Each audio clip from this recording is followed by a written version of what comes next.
Hello, welcome to James Carter TV. Victor Oladipo traded to the Oklahoma City Thunder. The trade was this for the most part. You had the Magic, who were picking 11th. They traded the 11th pick, which ended up being power forward Domantas Sabonis out of Gonzaga. They traded him.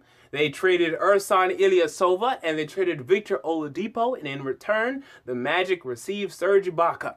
And maybe a couple more pieces that really weren't worth mentioning because I haven't seen them mentioned yet. So here's the deal.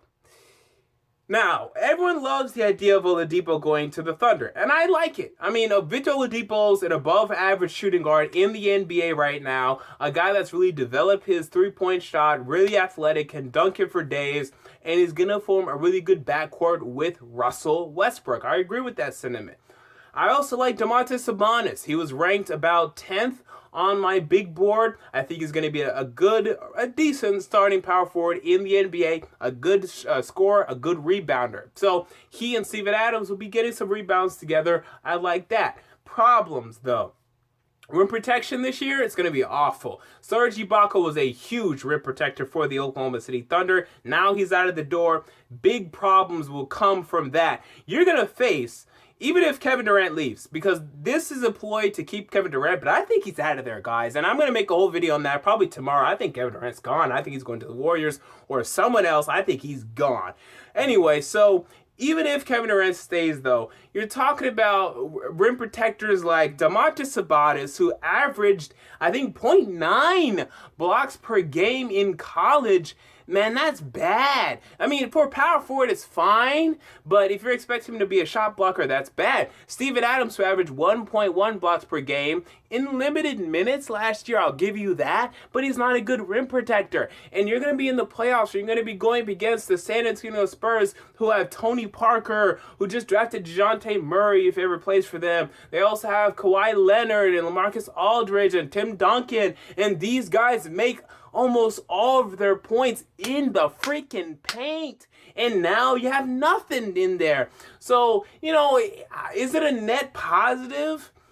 Yeah. I mean, I like Oladipo is a better player than Serge Ibaka right now. More upside, better player, period. And they also got Domantas Sabonis, and they also got Ersan Ilyasova.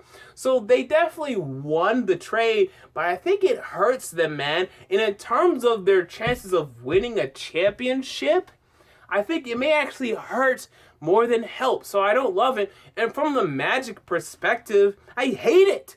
Victor Oladipo is your second best player. Number one is Nikola Vucevic. I agree with that. Number two is Victor Oladipo. Now, you guys love Elfrid Payton. Why? I don't know. I mean, the guy's a good assist man, a good guy, a good defenseman, and he can get some steals. He cannot score. He's the same story as Ricky Rubio. That's who he is. Except he's black and a little more athletic at the rim. That's who he is. And Ricky Rubio is out the door now. I mean, he's still there, but Chris Dunn has surpassed him, and in the future, 3-4 years from now, I guarantee you, Elfrid Payton's not going to be starting for the Orlando Magic. He won't be. He's just not a very good starting point guard in this league. He never will be. Some people are still waiting for him to finally reach his potential. Stop taking these clowns with potential. Orlando. They took Aaron Gordon, and they took Elfrid Payton. The one guy, the pro-ready guy they took was Oladipo, and now he's out of the door. I think the Magic have really screwed themselves over here. I think you're talking about a team that won 35 games last season, and now they don't have a pick either. They're going to be one of the worst teams in the league next year again. I don't get it. I don't understand it. Serge Ibaka, I think he's a good power forward in the league, but he's trending down. He's getting old, and I think Victor Oladipo was your second best player, and now he's gone. So this is one of those rare circumstances when you look at a trade, and I think both teams really messed up here. If I'm the Magic, I'm keeping Oladipo. I'm taking Domantas Sabonis, and now we have Oladipo, Sabonis, we have Vucevic, we have our Elfrid Payton, who I don't love. We'll replace him in a year. We'll take Lonzo Ball, and then we have something for the future, but now OKC doesn't have rim protection.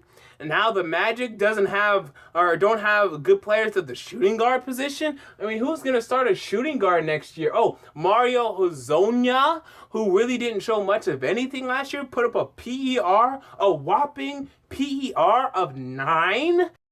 So overall, when you look at this trade, if I had to grade it, I give the Oklahoma City Thunder probably a B. You know, is it a passing grade? Yeah, but you know, I don't love the trade. Would I have done it?